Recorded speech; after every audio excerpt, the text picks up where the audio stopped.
Hello, hello, hello, hello. Oh man, this whole weekend's been quite crazy. I'm in actually a hotel room in San Antonio, going to see the Riverwalk with my family and my sister. I'm sharing a room with my sister, so I can't be on here as long as I'd want to, because I actually just watched one of the best children's movies I've ever seen, and that is Puss in Boots: The Last Wish. This movie, every second had a purpose. Every second it interconnected itself with different themes and different themes and philosophical ideas that were so profound and meaningful. And I think I'm just going to pick one random one and talk about it. So if you haven't watched that movie, spoilers, because I'm probably going to get into some of the things that happened in the movie. And I think, man, there's just so many different themes you can talk about and scenes in that movie you can talk about. I think one of the most unique concepts and themes that I saw in this movie was how some people are just unredeemable. And it's not just that they're unredeemable, but it's that you give someone multiple chances throughout their life. And we're going to pretend the movie is life, right? The whole movie is life. And yet they still refuse to be morally righteous. Where this comes up is the main villain, I would say the main villain of the story. Uh, something John Tucker or something. It's this big old fat boy, who's going after the last wish, which is a shooting star that had hit the planet, and now all the characters are trying to get him. Well, this character John, he is he is so he uses people for his own good.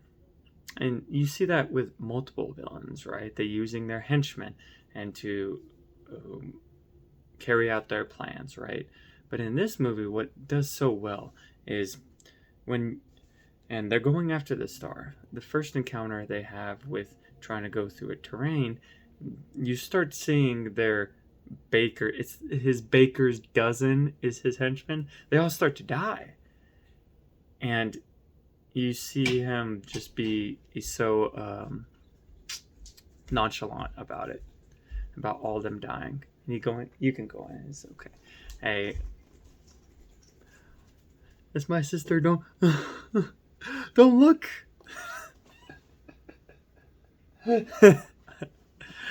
um, but yeah, he's so nonchalant about it. So he uh, allows everyone to die. And what's funny is he's going through this bag of holding that he has all these different what's it called, all gadgets to help him get through it, and everyone's dying around him. Well, all this a cricket comes out of the bag, and it's his conscience. They literally say, "I'm your conscience," and he repeatedly tells John throughout the story is like, "Hey, you probably shouldn't let all your people die," and he's like, "I don't care." There's one scene where he has all his baker's dozen built him a bridge, and he's walking on them, and his conscience is like, that's probably not very good to be doing. He's like, "I don't care." And then, and one of the baker's dozen survives, and he brings him to the end of the movie, and that baker dozen, and pretty much is about to die, and he says, "No, I'm gonna go get the wish." And his conscience is like, "What are you doing?" And actually, I don't think the conscience pretty much rebelled and was like, "You're a horrible person. Never, I never want to be part of you again." But you see how he's given so many chances, and I'm sorry, I'm not looking at you. So many chances that at the very end too, one of the dog characters gives him the puppy eyes, and to say, hey, please don't do that, and it's the last straw. It's like, you really thought that was? He said, you really thought that was gonna work? So he's given so many chances throughout the film to change his ways, to be moral, to change. Whereas you see with other characters that they do take those chances to change, the main villain doesn't.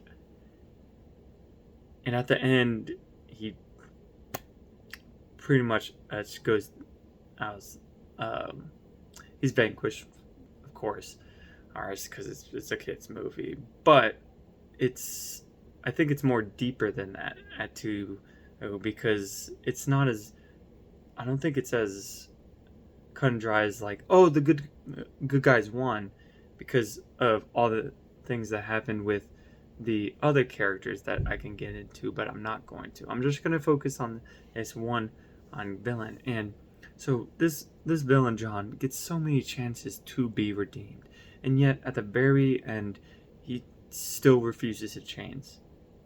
And that's his ultimate downfall. And that's what you can see and apply to real life as well. Is that there's some people in your life that you give 2, 3, 4, 5, 6 chances to change. And yet every time they fail you.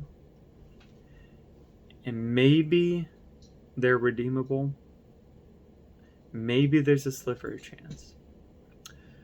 But you have given them so many chances to change that at some point you have to cut it off and say, no, I'm sorry. I'm leaving. I don't want to be part of this. I've tried. I've given you all these chances to change, and you still haven't. And what's interesting about John, this character, is that his malicious intent, he has a backstory where everything is perfect. He has a loving family. He was grown up in a mansion. He has gotten everything he wanted, but he just wanted more. He wanted the last wish to control all of the magic, because that's what power does, right? And that plays to a part of like having your children go through some hardship, because whenever you just give them, give, they're conditioning your mind for an desirous want to continue to and want to continue to feed that desire. It's not, oh, here, I got you something, your desire is fulfilled, and it stops. No, it just grows. And that's what you have with this character too. He's so blinded by his desires that he forsakes all morals, and sacrifices everyone because of his desires. And that's why he's such a good contrast to Puss in Boots and to the Goldilocks, is that theme of how desire and your ego and feeding your ego with your desire is so detrimental to your morals. And I could go more on, but my sister's probably getting pretty annoyed with me right now for talking so much. So I'm going to cut it off from here, but I will be talking about Puss in Boots: The Last Wish again, because there's so much to talk about and so many good things, and just one of the best like children's movies I've ever seen. So be on the watch for that, and I hope you guys have a great rest of your night. See ya.